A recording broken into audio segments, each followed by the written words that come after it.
Are we good tonight? We're good to go. Hi, Rachel Ansley here. I'm the Operations Director at Bridgehaven Children's Advocacy Center. And it is the end of April. It has been a busy month for us. It has.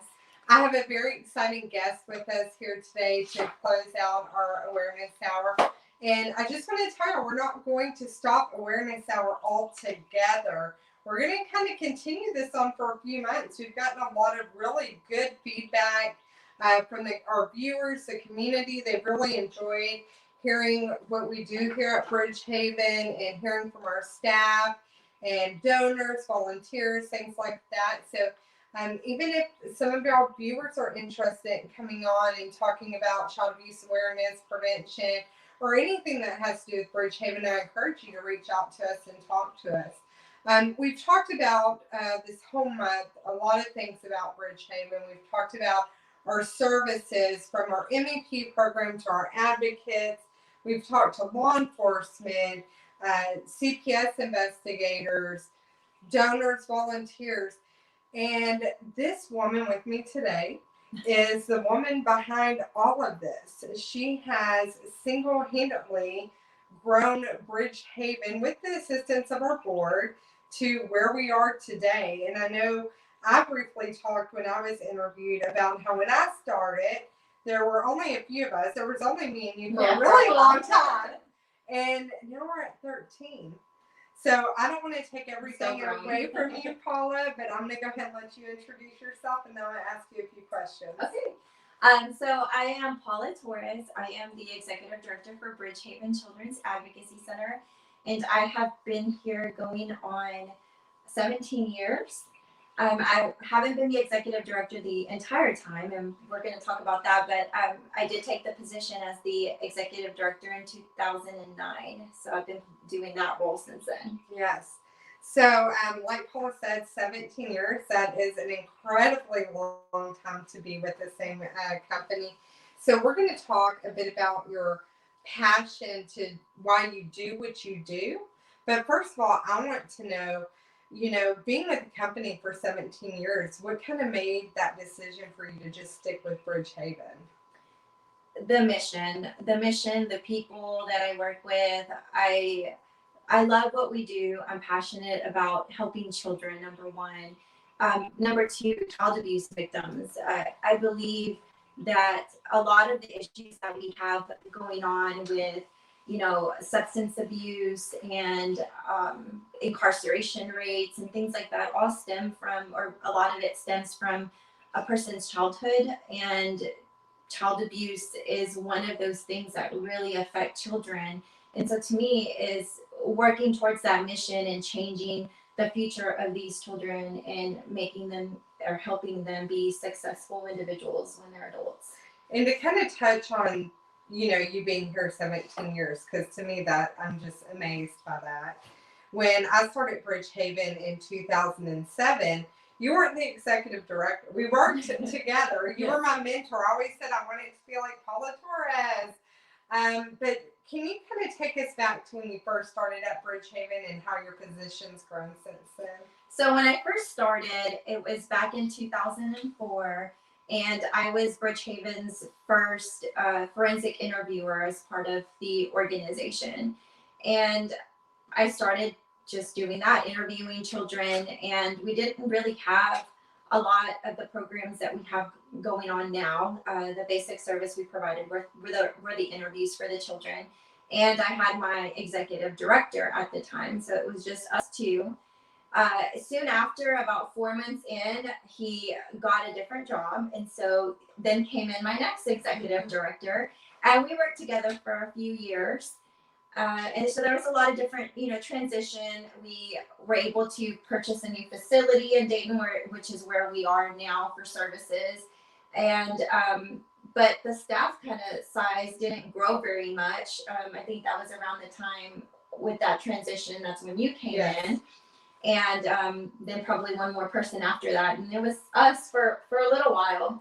But when Rachel came on, we did have another program with Bridgehaven. And so I was the program director of the CAC services. So overseeing the interviews, a little bit of education in the community. There wasn't much. That program really wasn't well developed. And then starting to talk about advocacy, how to get the clients the services and the referrals and all the assistance that they needed, for them to come to us, and we would handle all of their needs. And so that's kind of where that was born out of that, being able to start that. But from the CAC program director, when then it was just us two, the current director left. And so then it was, we had that discussion of, you need to put in for that position. You need to be our executive director. You know, you've been helping with grants and fundraising and the board and all the services and everything, and you really need to put in for the position.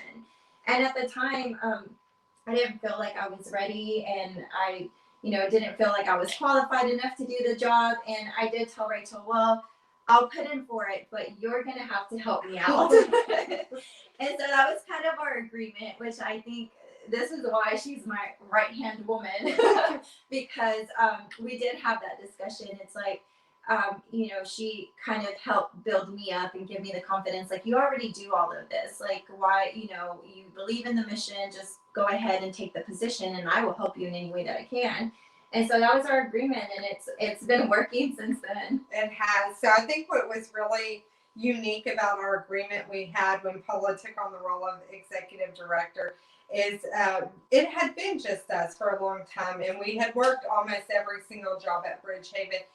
And what was really unique is we had the same goals and dreams for Bridgehaven. We had seen the need for advocacy. We had seen the need for court accompaniment. We had seen the need for therapy services. And we both just wanted to put everything we had into it and just see it grow, grow, grow, grow. And it has grown, grown, grown, grown since then. I remember many late nights of you being up there at Bridgehaven, just having these thoughts go through your mind of, where are we going to go next? And your brain still works like that, Paula. You're always thinking, where can I take Bridgehaven to next? The ultimate goal, I know, for Paula is for no children to fall through the cracks, for all children to be reached by all services. And like Paula said, sometimes that might mean wearing many hats. I know as an executive director, there have been times you still have to step in and do a forensic interview and things like that. I would say most of our staff is cross-trained as well. Yeah. So your role has changed over the years. You've done a bit of everything at Bridgehaven. You've been down in the trenches and you have done it. So now as the executive director, though, things look a bit different for you. And I know you miss services, and that's why you're laughing right now. So we talk about how you miss services sometimes. So what does a day look like for you as an executive director? So it's a little bit of everything. I start my day off having it planned out. I've seen your agenda. It's overwhelming. This is what I'm going to do today. These are my meetings. These are, my tasks that I have to accomplish. But it never quite ends up going the way that it's planned. A lot of what I do is what, we call putting out fires. Yes. There's always, different crises that come up and different things that my staff needs, or things that clients need, or even our MDT, our board members. So there's always different needs that kind of guide my day every day. And so I might be working on something, but then it gets I go in a different direction depending on what's coming up that day. I mean, it could be anything from something just broke down. What do we do? Like, this isn't working anymore. We have, a board member that needs this, or we have a grant funder that's requesting this information. And so they want it tomorrow. And so that kind of changes my plan that I have for the day. So it does take a lot of flexibility and a lot of, time management, a lot of long nights. Still, it's not quite as bad as it used to be when it was just us two, because we have Jeanette. We have a lot of help. We have a lot of help. I mean, I remember those nights before a big fundraiser, we would be up till 4 a.m. and having to get back up to the office at 8 a.m. to, start the fundraiser. And those were some crazy nights, but we were really dedicated to our mission, and then where we wanted Bridgehaven to go. And so I think we were just put together just right to be able to do that together. And as things started changing for us personally, as we started having more children or getting married and things like that, and not being able to dedicate our full time like that, we started growing, and we were able to start bringing on more staff to assist. And so it's just been working great for us. And Paula, I'm really glad that you brought up the board, because as the executive director, you answer to our board of directors. Is that correct? Yes. And so not only are you managing yourself with working with the board, but you're also having to manage staff as well. So so I'm like that liaison between the board and the staff of hear staff needs or their wants, and then taking it to the board and relaying that message, like why it's important, why do we need this, why does my staff are they requesting certain items to be purchased or certain programs to be brought in. And then having to work with them on that part, like how are we going to make that happen? Okay, this is a need, or this is something that the staff wants, and how are we going to make that happen? And so working together on, do we need to write a grant? Do we need to fundraise some more to make it happen? Because this is going to be beneficial to the children that we serve. And then I know with growth happening within Bridgehaven, I know that your agenda is full of just program evaluation, seeing where we're at, seeing what grants you're going to write for next. And a lot of your duties entail planning. A lot of that is planning, program evaluation, and seeing what's our next step, what's our next move. I know we have some big moves coming up, especially as our staff has grown and grown and grown. We're basically sitting on top of each other in a lot of aspects. And so can you share with us kind of what you see for the future of Bridgehaven, what's kind of going in that wonderful brain of yours? I know, but our viewers don't know. Yeah, so there's always, like she said, always planning. For example, right now I'm already planning for our next budget cycle, our fiscal year that starts in October. And so working those budgets on, are we going to have the need and the availability opportunities to hire on more staff or take on more programs, the location of our services. We have, some of y'all might know, but our main facility is in Dayton, and that's where most of our services staff is housed at, and they're on top of each other. There's most of them are two in per office. And then we are also down the road, we have a rental house where our administrative staff is at. And then we have had, in the past, we've had another facility in Anahuac for Chambers County clients. And we're working on that, of course, to be back there as well. But our goal for the future, and hopefully near future, is that we're able to provide all of our services and all of my staff that can be together in one facility, one location, and not having us spread around.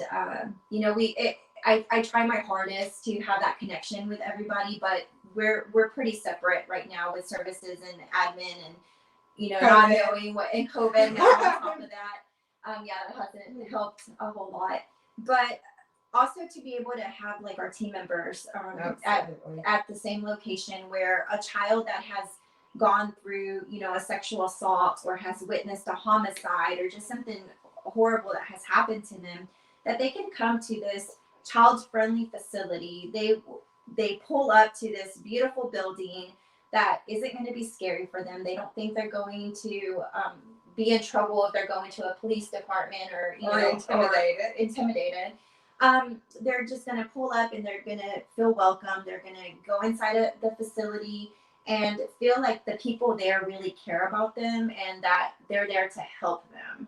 And so if we make it a place where everything that they need, all the services, referrals for counseling, for the interview, for advocacy, for law enforcement, that is there for them, then we're all in one place, and the child isn't going to have to be inconvenienced by going to all these different places to get everything they need, for them just to go through the investigation, the prosecution, and then the healing of the trauma of child abuse. Absolutely. Just one safe place, a comfortable place for them to go. Yes. To would be ideal for us eventually at Bridgehaven. And of course, our numbers have done nothing, unfortunately, but go up and up and up.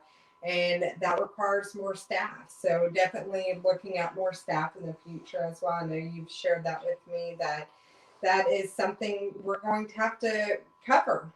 And with more staff is more grants, more grant writing, and so then more fundraising, and then we grow on the admin side as well. Right. So Paula, something else I want to talk to you about is you are the face of Bridgehaven. You have to be out, about, talking, networking. Can you tell me a bit why that's so important and kind of ways that you network as the executive director? Yes.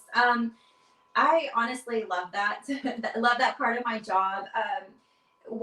Before we were able to grow, I would spend literally my whole entire day behind my computer, writing the grants, managing them, answering emails, all those kinds of things. And early on, I told my board, like, this is not where I need to be. I need to be out networking, making connections, everything where we could, work together, collaborate with different agencies, and grow Bridgehaven and make it stronger. And so I do that by serving, and we both do that. You help me as well, because Liberty and Chambers County are so big, and I can only do so much. But I can vouch. She doesn't stop working until about 9-10 o'clock at night every night. But yeah, so we're a part of, like the Rotary Club, and so we're able to make those meetings. And I also volunteer my time with the Dayton Housing Authority, and also the Volunteer Council with United Way, Greater Baytown, and Chambers County. So we're on different committees and councils, and all just to make those connections, and to let everyone know that Bridgehaven is here and what we do and how we can work together to make it stronger. Absolutely. It's so important to network, make those connections. And as the executive director, you never know if we can benefit their organization, or that if vice versa, if they can benefit our organization. And especially as a nonprofit, it's important to spread the word. And child abuse is not something that people just go freely talk about.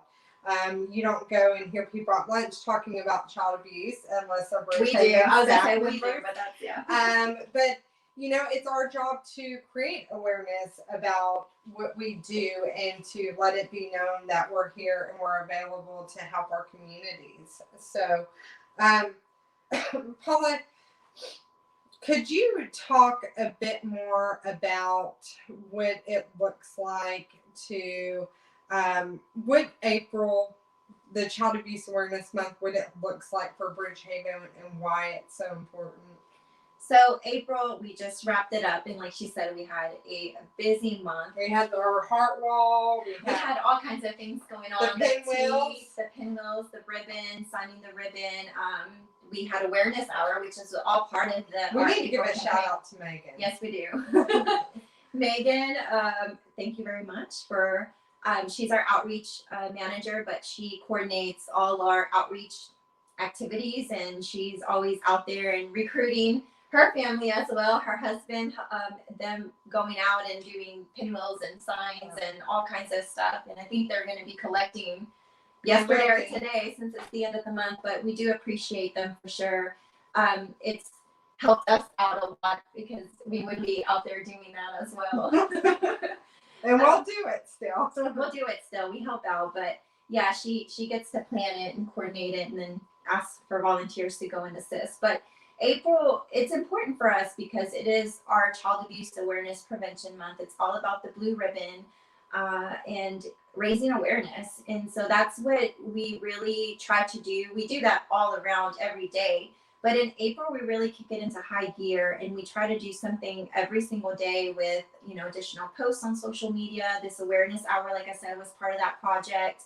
The blue tees that we did, the pinwheels. I mean, we had those representing those child abuse reports that came in for Liberty and Chambers County. So all of that was very important for us, and just having people out in the community on social media sharing our posts, our information, it's one more person that, we're able to reach that maybe we couldn't have had just on our own.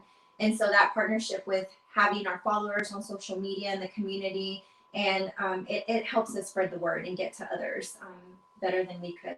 And I would say this has been our best year yet. Yes. The community support has been absolutely overwhelming this year for Child Abuse Awareness Month. Jeanette, do we have any comments? We don't have any comments yet, but I do want to say a pretty cool statistic. It's not even the middle of the year, and we've already beat our social media engagement numbers by about 100,000 views, comments, share. So thank you all so much. It's really appreciated. So, Paula, we're going to go ahead and kind of wrap things up with you because I've seen your agenda. I try not to reminisce too much visiting with you. I knew it was possible and we could take about 2 hours, but we're not going to push y'all through that. But just know that Bridgehaven's growth, our mission has been expanded at the hands of this woman right here. I don't do it alone. I know she says that, but I mean, I have great staff. She won't take a compliment. But she has done this. She has motivated everyone. She has advocated for staff needs to the board of directors. We have a wonderful board of directors that work very well with Miss Paula Torres, and that's so important to have a board of directors that you're on the same page with, that have the same passion as you. Just like we said, it's important to have coworkers like that share that passion for what you do. Yeah, you honestly couldn't do this work without the passion for our mission. I mean, it's a difficult job. You're hearing a lot of horrible things that happen to children, and so if that's not you, if you're not into children and helping them and our mission to end child abuse, and it's going to be very difficult. So, and I know one of the things that you've always advocated to the board, like I say, you've advocated for staff needs, but just our self-care, our well-being. And what's so wonderful about that is you've done our jobs. You know how important it is for us to be able to take care of ourselves, take care of our families, and things like that. And so I know for myself and for the staff, we want to say thank you for that, because I don't think we could do this job without having that. We have to take care of ourselves first. So, Paula, the golden question for April is, we want to know, and you kind of already told us, but I want to hear it again, is why do you do the work that you do? Why do you come to Bridgehaven? For 17 years, you've done this. Tell us, why do you do it? Yeah, like I said earlier, it's and all, don't cry. It's all for the mission.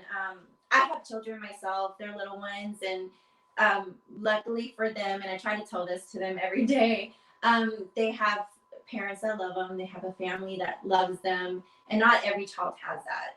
A lot of the children that we see aren't coming from a loving, supportive home. They're being affected by, physical abuse, sexual assault, and, they're going to grow to not be the children that they were meant to be. So that's why I do this. And so if there's one thing you could tell our community, what would that be?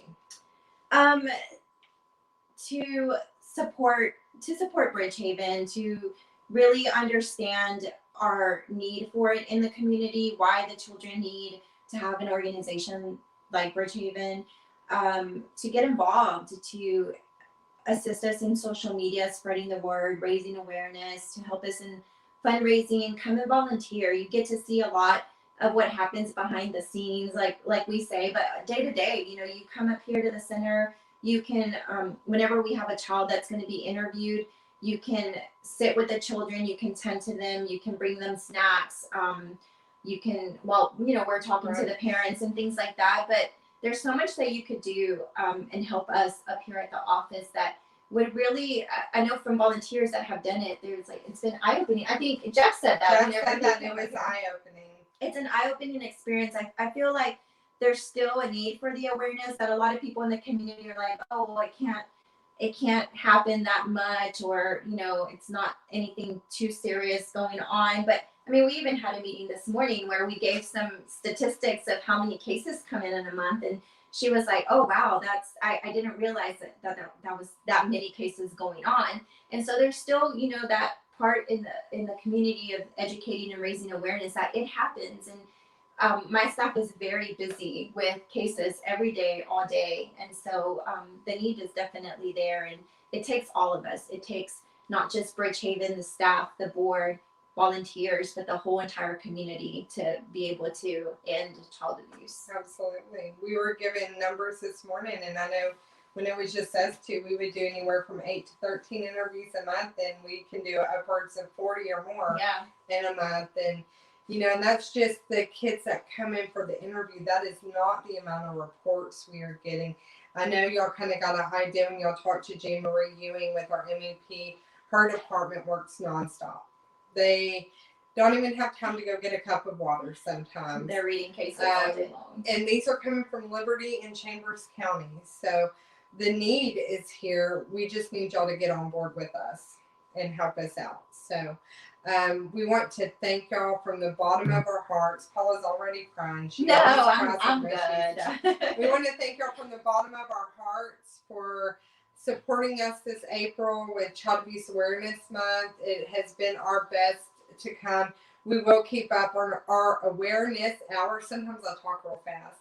Our awareness hours, maybe not as often, but we will try and keep y'all informed and when we have things going on. But that is all for us, Paula, and thank you so much for everything you do and all the hard work.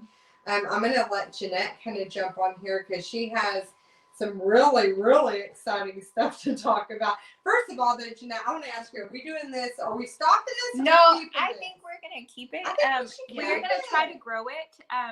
We still need to grow it. I mean, we really, need to can grow our part ever get too big? No, we can keep growing it. But we do have a few new names that I want to give a shout out to. I see some. Yes, we're going to start on the left at the bottom, right over Rachel's head. And we have the Sotelos, the Lucatero family, John and Elena Coleman, Anne Marie Mitchell, Rose Sotelo, Ro Elian Sotelo, Jeanette Lucatero. Who's Jeanette Lucatero? Behind the scenes. We have one from the Paula Torres herself. Where's Paula? And then we have Emma Torres, Roel Torres, Pablo Barron, and Renee Torres. Thank y'all so much. And like I said, any donation gets you a heart. Yes. So we'll keep this up. Where do they put the donations at, Jeanette? They can give me a call. I can facilitate. We can send in a check. We can give me a call. I'll give you our info. We can do info at bridgehavencac.org for our PayPal. Give me a call. We can do credit cards or online here at Facebook. You can do a donation. There's really a lot of ways to do it. Your phone number? Yes. 936-258-0400. And I do have a comment. I have a comment from Angie Carson Scruggs. Is that how you say it? Yes. Am I reading it? Yes. Okay. Sorry. I have watched y'all grow and so proud. We have grown. Yes. We've been through. She has seen it too.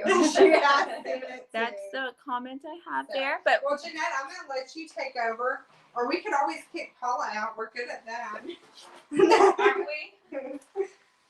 Okay. Right. So I'm going to talk to you about. Go ahead. Here. Let me move this. Well, There you you can go. sit with this. Oh, okay. So we're going to talk about our fundraiser that is going on right now. Actually, and I'm gonna give you this. It's not for you, but I'm gonna give this to you. That's right now. beautiful. Actually, I think I am the current top bidder on this right Oh, so right now it's I'm yours. going to outbid No. you. I was like, this might be going home. So we're gonna play a short little clip, and we're gonna talk about the items and some updates on some items of our current fundraiser. And y'all heard Paul and Rachel talk about fundraisers and the importance of them. If some of these things aren't for you, there's a donation option at the end. So we need your support, and here's a little clip. This is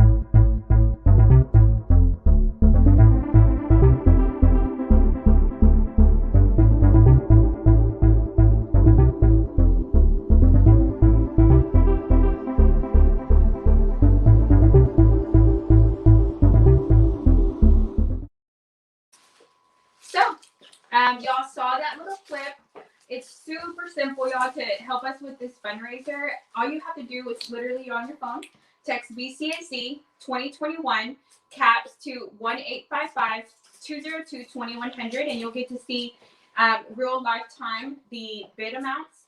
Our goal is 5,000. We're currently at about almost 30%. So I hope by the end of this broadcast we can be at least maybe 50%. Halfway. Yes. I told y'all earlier, if y'all can't donate or y'all don't like any of these, you can share or you can just do a regular donation. There's an option there for that as well. But I kind of want to give a spotlight to the things that I can, physically pick up. We have this pretty cool, let me show y'all here. This really neat Ornitos gift basket here. It has all the description is on the link if you click on it. But I mean, it's beautiful. It has swag for Ornitos. It has the big bottle sizes to mix. You have swag, cups, glasses, mixed drinks, and this really neat carry backpack in the back. And then Paula, she's so gracious. She's holding. Well, before y'all show these, Mother's Day's coming up. They would get these by Mother's Day, right? May 3rd is the end of this. We have this beautiful bouquet here. It has some roses and it has some blush colored makeup.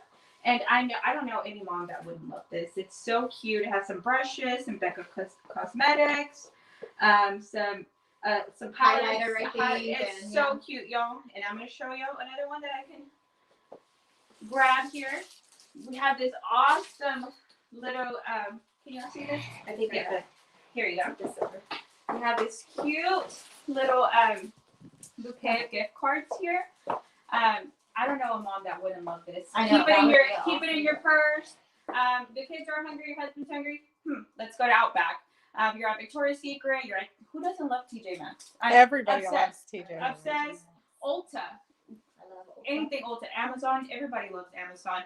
Starbucks. Are you kidding me? I'm there every day. It's horrible. I'm addicted. But we have these are ready. These are packaged and ready to go. You don't have to put a lot of thought in for your Mother's Day gifts. You just come pick up your item that you want and then just turn around and drive to mom's and deliver it. Mom, it's super easy. We made it so that the auction ends on the 3rd and you have plenty of time for a pickup. We could schedule that. And I'll be emailing winners the 3rd at 7 p.m. If they're in Dayton, I'm happy to drop it off. Deliver, yes. Rachel and I can do that. Happy to drop off. We have a little gift basket. Oh, August Blush. And it's so cute. Who doesn't love August Blush? We have this little cutest stuff. Almost like a makeup tote. A carry anything in there kind of tote. Let's see. Sorry, it's so expertly packed. The girls at August Blush do that. We have this Jack Finley candle and it smells divine. And then, give it a smell, Paula. We have this beautiful bracelet here. And like I said, it's ready for Mother's Day. You just show up to mom's and here you go. No thought. Just, it smells great. You helped out 2 things. You helped yourself out for Mother's Day gift and you helped Bridgehaven out, right? So. And there's some wonderful trips. There is, and I do want to give an update. The trip to the Galvestonian, a relaxing weekend at the Galvestonian, the date has changed. The donor so graciously changed it to a really awesome weekend, Labor Day weekend. So we're excited about that. If y'all want to bid, again, it's capital. Text BCAC 2021 to 1-855-202-2100. There's I think like 16 or 17 items on there. If any of those items are just not for you, you can also just click on donate. That would help us out a lot. We really need it. COVID has really hurt us, but we're trying these different fundraisers to make it happen. Yes. So thank you all so much. Any questions? I'm going to give you the phone number now. It's 936-258-0400. You can call me, Jeanette, at 936-258-0400. Thank y'all so much. I don't know if you have just bid. There's some awesome prizes. Yes, and we really, really want to be at 50% of our goal. It's 5,000. So please share, like, comment, anything to this post. Last thing, we have a $25 gift card to Target for anybody that shares, comments, anything with our post regarding any of our fundraisers. You'll be entered, and we'll announce that winner on Tuesday. Oh wow, that's awesome. All Bye, right. everyone. Thank you. Thank you.